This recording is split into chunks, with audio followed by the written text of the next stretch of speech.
നമസ്കാരം. ഞാൻ വളരെയധികം ഇഷ്ടപ്പെടുന്ന ഒരു സാഹിത്യകാരനാണ്, ഒരു നിരൂപകനാണ്, വിമർശകനാണ് എം എൻ കാരശ്ശേരി മാഷ്. മാഷ് സ്ത്രീപക്ഷത്ത് നിന്നുകൊണ്ടും ഗാന്ധിയൻ കാഴ്ചപ്പാടിലുമൊക്കെ ഒരുപാട് കാര്യങ്ങൾ പറയാറുണ്ട്. ഭരണവ്യവസ്ഥകളെയും, അത് മോഡിയുടെ ഗവൺമെൻറ് ആയാലും പിണറായി വിജയൻ്റെ ഗവൺമെൻറ് ആയാലും കേരളത്തെ ആയാലും ഭാരതത്തെ ആയാലും ഏത് സംവിധാനത്തെയും നഖശിഖാന്ത് വിമർശിക്കുകയും എതിർക്കുകയും ഒക്കെ ചെയ്യുന്ന ശക്തമായ ഭാഷയിൽ അഭിപ്രായം പറയും. പക്ഷെ ചില അബദ്ധങ്ങളും പറയുന്നുണ്ട്.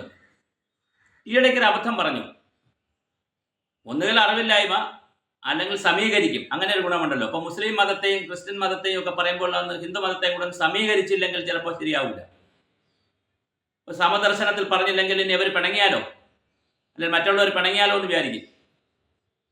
ഭാരതത്തിൽ ദശാവതാരത്തെക്കുറിച്ച് പറയുന്നു. അതുപോലെ തന്നെ ക്രിസ്ത്യൻ മതത്തിലും മുസ്ലിം മതത്തിലും ഖുറാനിലും ബൈബിളിലും ഒന്നും സ്ത്രീകൾക്ക് വലിയ പ്രാധാന്യം കൊടുക്കുന്നില്ല. ഹിന്ദുമതത്തിൽ അങ്ങനെ ഇല്ല. അതേ അതിന് ഉദാഹരണമായി പറഞ്ഞത് ദശാവതാരത്തിൽ സ്ത്രീകളില്ല. എന്ത് ചെയ്യാൻ പറ്റും കാരശ്ശേരി മാഷെ? മാഷിനെ പോലുള്ള ആളിനെ ഞാൻ പഠിപ്പിക്കേണ്ടി വരിക, അല്ലെങ്കിൽ ഞാൻ പറഞ്ഞു തരേണ്ടി വരിക എന്ന് പറയുന്നത് മോശമല്ലേ? മത്സ്യവും കൂർമ്മവും വരാഹവും എന്നൊക്കെ പറയുന്ന അവതാരങ്ങളിൽ പെടുന്നതല്ലേ? അതെല്ലാം സ്ത്രീയും പുരുഷനുമായിട്ടൊക്കെ, മത്സ്യം സ്ത്രീയാണോ പുരുഷനാണോ, കൂർമ്മം വരാഹം എന്നൊക്കെ പറഞ്ഞു വന്നിട്ട് കൃഷ്ണനും രാമനും ഒക്കെ എത്തുന്ന സമയത്ത് അത് സത്യത്തിന്റെ പ്രതീകമായിട്ട് കൊണ്ടുവരുന്ന രാമനെ സ്ത്രീയായിട്ടൊന്നും അല്ല കൊണ്ടുവരുന്നത്. ഇനി പോട്ടെ, രാമനോടൊപ്പം സീതയും ഉണ്ടല്ലോ. അങ്ങ് തന്നെ ഏതോ ഒരു വീഡിയോയിൽ പണ്ട് ചെയ്തിരുന്നു, സീതയാണ് ഏറ്റവും പ്രധാനമെന്ന്. പോട്ടെ, വിഷ്ണു സിദ്ധാന്തം അനുസരിച്ച് വിഷ്ണുവിനെ പ്രാർത്ഥിക്കുന്നവരും ശൈവ സിദ്ധാന്തം അനുസരിച്ച് ശിവനെ പ്രാർത്ഥിക്കുന്നത് പോലെ തന്നെ ആദിപരാശക്തി ഉണ്ടല്ലോ. ഇനി ഒരു വിഭാഗക്കാർ ഇന്ത്യയിൽ ചിന്തിക്കുന്നത്, ഹിന്ദുക്കൾ ചിന്തിക്കുന്നത് ആദിപരാശക്തിയിൽ നിന്നാണ് ഇതെല്ലാം ഉണ്ടായത്. ഭൂമി ആരാണ്? ദേവിയാണ്, അമ്മയാണ്. ശിവനുണ്ടെങ്കിൽ പാർവതിയുണ്ട്, അർത്ഥനാരീശ്വര സങ്കല്പമാണ്. കൃഷ്ണനുണ്ട്, ബ്രഹ്മാവുണ്ടെങ്കിൽ സരസ്വതിയുണ്ട്. കൃഷ്ണനുണ്ടെങ്കിൽ, വിഷ്ണു ഉണ്ടെങ്കിൽ ലക്ഷ്മിയുണ്ട്. നിങ്ങൾ ഏത് ദൈവത്തെ എടുത്തു നോക്കൂ. ഇനി കേരളത്തിൽ പാറശാല മുതൽ കാസർഗോഡ് വരെ സഞ്ചരിക്കുന്ന ആളല്ലേ കാരശ്ശേരി മാഷ്? എല്ലാ സ്ഥലത്തും ഉണ്ടല്ലോ അമ്മ കോവിലുകൾ. കൊടുങ്ങല്ലൂരമ്മ, മുത്താരമ്മ, ഭൂതമ്മ, ചെട്ടിക്കുളങ്ങര അമ്മ, മാവേലിക്കര അമ്മ.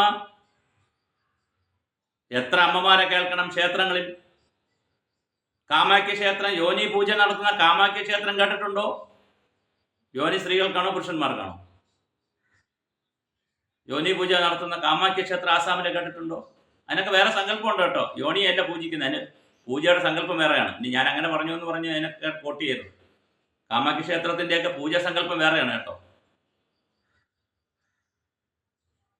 ഇനി പോട്ടെ, കാരശ്ശേരി മാഷ് മറ്റൊരു കാര്യം കൂടി ചിന്തിച്ചു കളയാത്തന്തേ? ലോകത്തുനിന്ന് ഒരുപാട് ആളുകൾ ഒരു കേരളത്തിലുള്ള ഒരു വനിതയെ, സ്ത്രീയാണല്ലോ,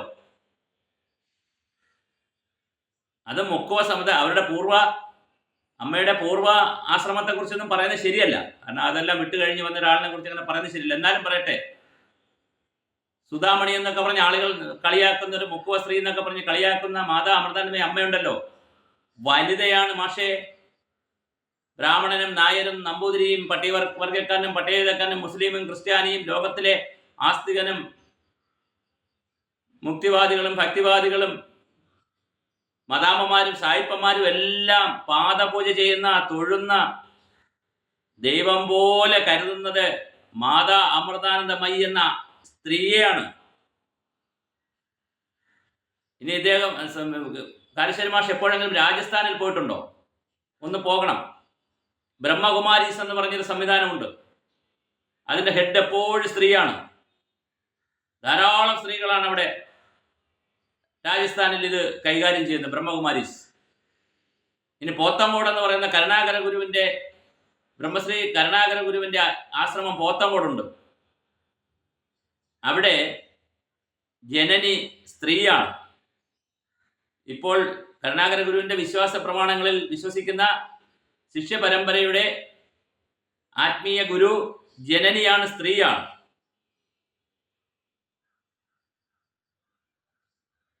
എന്താണ് കാരശ്ശേരി മാഷൊക്കെ ഇങ്ങനെ പറയുന്നത്? ദശാവതാരത്തിൽ സ്ത്രീകളെ അവതരിപ്പിച്ചില്ല. രാമനെയും കൃഷ്ണനെയും ബലരാമനെയും ഒക്കെ ശക്തിയുടെയും സത്യത്തിന്റെയും ധർമ്മത്തിന്റെയും പ്രതീകമായിട്ടാണ് എഴുതിയവരും പറഞ്ഞവരും ഒക്കെ പറഞ്ഞത്. അതിൽ സ്ത്രീയുമുണ്ട് പുരുഷനുമുണ്ട്. അയ്യാഗുരു, കൊല്ലത്തമ്മേ പോലുള്ള നിരവധി സ്ത്രീകളെ ഉയർത്തിക്കൊണ്ടുവന്നിട്ടുണ്ട്. സന്യാസിനിമാരായി, സ്വാമിനിമാരായി. ഗാർഹി ഉണ്ടായിരുന്നു, മൈത്രേയി ഉണ്ടായിരുന്നു ഭാരതത്തിൽ. യാജ്ഞവൽക്കൻ എന്ന് പറയുന്ന വളരെ പ്രമുഖനായ മുനിയോട് അതേ അർത്ഥത്തിൽ തർക്കിക്കുകയും പലപ്പോഴും തോൽപ്പിക്കുകയും ചെയ്തിരുന്ന ഗാർഹി വനിതയാണ് മാഷെ. പക്ഷെ നമുക്ക് കാര്യങ്ങളെ സത്യത്തെ സത്യമായി പറയണം മാഷെ. ചരിത്രത്തെ പറയുമ്പോൾ കുറച്ച് സത്യം കൂടെ പറയണ്ടേ? ആറ്റുകാൽ പൊങ്കാല സ്ത്രീകളുടെ ശബരിമലയാണ്. ചക്കുളത്ത് കാവിലമ്മ സ്ത്രീകളുടെ മറ്റൊരു വലിയ ആരാധനാ കേന്ദ്രമാണ്. ചക്കുളത്ത് കാവിൽ അമ്മയാണ്. ഭാരതത്തിൽ അമ്മ എന്നാണ് വിളിക്കുന്ന സ്ത്രീകളെ. ലോകത്ത് എവിടെയെങ്കിലും വിളിക്കാറുണ്ട് എല്ലാ സ്ത്രീകളെ അമ്മയെന്ന് വിളിക്കുന്ന ചരിത്രം കേട്ടിട്ടുണ്ടോ? മാതൃത്വം എന്ന് പറയുന്നത് ഭാരതത്തിലാണ് ഏറ്റവും കൂടുതൽ ഉള്ളത് മാഷെ. എന്താണ് കാരശ്ശേരി മാഷെ ഇങ്ങനെയൊക്കെ പറയുന്നത്? ഈ വീഡിയോ ആരെങ്കിലും കാരശ്ശേരി മാഷിനൊന്ന് എത്തിച്ചു കൊടുക്കണേ. എനിക്ക് നമ്പറില്ല, അല്ലെങ്കിൽ ഞാൻ എത്തിച്ചു തരാം. മാഷിനെപ്പോലുള്ള ആളുകൾ അങ്ങനെ പറയാൻ പാടില്ല. സത്യം സത്യമായി പറയണം. സ്വാതന്ത്ര്യം നൽകുന്ന മാഷ് മുട്ടിന് ഭരണഘടനയെ കുറിച്ച് പറയാറുണ്ട്. ഈ ഭരണഘടന ഉണ്ടായത് എപ്പോഴാണ്? 1956 47 സ്വാതന്ത്ര്യം കിട്ടുന്നത്. സ്വാതന്ത്ര്യം കിട്ടുന്നതിന് മുമ്പ് ഇവിടെ ഈ രാജ്യത്തുള്ള മുഴുവൻ ഇവിടെ വന്ന മുസ്ലിംസിനെയും ക്രിസ്ത്യാനികളെയും എല്ലാം തല്ലി കൊല്ലുകയാണോ ചെയ്തത്? പരസ്പരം അടിക്കുകയാണോ ചെയ്തത്? എല്ലാവരെയും കയറിപ്പോകാൻ പറയുകയാണോ ചെയ്തത്? ഒന്നുമല്ലല്ലോ. ആക്രമിച്ച രാജാക്കന്മാരെ അല്ലെങ്കിൽ ആക്രമിച്ച ആളുകളെ തിരിച്ചാക്രമിച്ചിട്ടുണ്ടാവും. ഇവിടെ പള്ളിക്ക് സ്ഥലം കൊടുത്തതാരാ? സ്വാതന്ത്ര്യവും ജനാധിപത്യവും പറയുന്നത് എവിടെയാ? ഈ ഗാന്ധിജി പറയുന്ന അഹിംസ പറയുന്നത് എവിടെയാ? അങ്ങ് ഗാന്ധിജി അഹിംസ കോട്ടിയാറുണ്ടല്ലോ. ആരാ അഹിംസ ആദ്യമായി പറഞ്ഞത്? പാതഞ്ജലി മഹർഷി. ആരാണ് ഗാന്ധിജിക്ക് അഹിംസ പറഞ്ഞു കൊടുത്തത്? ആ കഥ കൂടെ പറയാം. ലോകത്തിന് അറിയാത്തൊരു കഥയാണ്, ഞാൻ പറഞ്ഞുതരാം. ദക്ഷിണാഫ്രിക്കയിൽ അപ്പാർത്തൈഡ് ഉള്ളപ്പോൾ, വർണ്ണവിവേചനമുള്ളപ്പോൾ, അതിന്റെ സമരമെല്ലാം കാണാൻ ഗാന്ധിജി പോകുമ്പോൾ ഒരു പെൺകുട്ടി കൂടി ഈ സമരത്തിന് പോകുന്നുണ്ട്. ആ പെൺകുട്ടി തമിഴ്നാട്ടുകാരിയാണ്, പ്രായപൂർത്തിയായിട്ടില്ല ആ കുട്ടി. ആ കുട്ടിയോട് ഗാന്ധിജി ചോദിക്കുന്നുണ്ട്, എവിടെയാണ് കുട്ടി പോകുന്നത്? അപ്പൊ പറഞ്ഞു, ഞാൻ ബ്രിട്ടീഷുകാർക്കെതിരെ സമരം ചെയ്യാൻ പോകുന്നു. ഗാന്ധിജി പറയുന്നുണ്ട്, ആ സമരത്തിൽ അവർ തോക്ക് ഉപയോഗിക്കും, പീരങ്കി ഉപയോഗിക്കും, കുട്ടി ചത്തുപോകും. അപ്പോഴും ആ കുഞ്ഞ് പറയുന്നുണ്ട്, ഞാൻ പ്രതിഷേധിക്കും.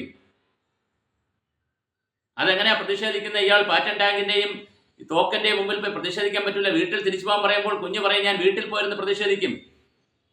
അപ്പോഴെങ്ങനെയാണ് വീട്ടിൽ പോയിരുന്ന് പ്രതിഷേധിക്കുന്നത് ചോദിക്കുമ്പോൾ ആ കുഞ്ഞ് ഗാന്ധിജിയോട് പറയുന്നുണ്ട്, മോഹൻദാസിനോടാണ്. മോഹൻദാസ് കരംചന്ദ് ഗാന്ധി ആയിട്ടില്ല, വെറും മോഹൻദാസിനോടാണ് പറയുന്നത്.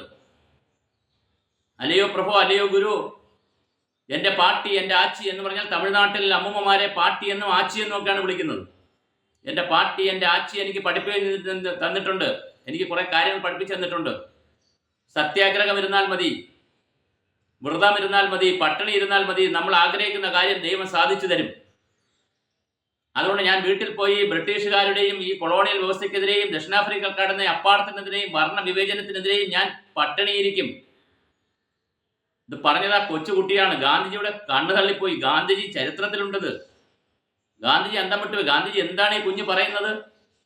സത്യാഗ്രഹം, അഹിംസ, ഇതൊക്കെ ഗാന്ധിജിക്ക് കിട്ടുന്ന എവിടെന്നാ? ഭാരതത്തിൽ നിന്നാണെന്നേ. ഭാരതത്തിന്റെ സനാതന ധർമ്മത്തിൽ നിന്നാണെന്നേ. യോഗാശാസ്ത്രത്തിൽ നിന്നാണെന്നേ. ഗീതയിൽ നിന്നാണ്. മുട്ടന് ഗാന്ധിജി പറയുന്നുണ്ട്, ഗീത പഠിക്കൂ, ഗീതയിൽ നിന്നാണ് എൻ്റെ ഊർജം. ഗാന്ധിജി കൊള്ളാം, ഗാന്ധിജിയുടെ ഊർജമായ ഗീത കൊള്ളൂല. ഭഗവത്ഗീതയെ എന്തൊരു നാടാണിത്! കാരശ്ശേരി മാഷുമാരോട് എന്താ പറയുക? ഓർക്കുക കാരശ്ശേരി മാഷെ, ഇങ്ങനെയൊക്കെ പറയേണ്ടി വരുന്നത്. സോറി. ചരിത്രം പഠിക്കുക, സത്യം പറയുക, യാഥാർത്ഥ്യം മാത്രം പറയുക. ഒരു ഇരുണ്ട കാലഘട്ടത്തിൽ സ്ത്രീകളോട് മാത്രമല്ല, ജാതിയുടെ, മതത്തിന്റെ, വർഗത്തിന്റെ, വർണ്ണത്തിന്റെ, പാണ്ഡിത്യത്തിന്റെ ഒക്കെ ഭാഗമായി ഒരുപാട് അപ്പാർത്തൈഡ് ഭാരതത്തിൽ ഉണ്ടായിരുന്നു, സ്ത്രീകളുടെ ഇടയിലും ഉണ്ടായിരുന്നു. അത് വെച്ചുകൊണ്ട് സനാതന ധർമ്മത്തെയും ഹിന്ദുധർമ്മത്തെയും ദയവായി അങ്ങ് വിലയിരുത്തരുത്. അതിനേക്കാൾ വലുതാണ്, കുറച്ചുകൂടി മെച്ചപ്പെട്ടതാണ്. അത് അങ്ങ് ദയവായി പ്രചരിപ്പിക്കണം.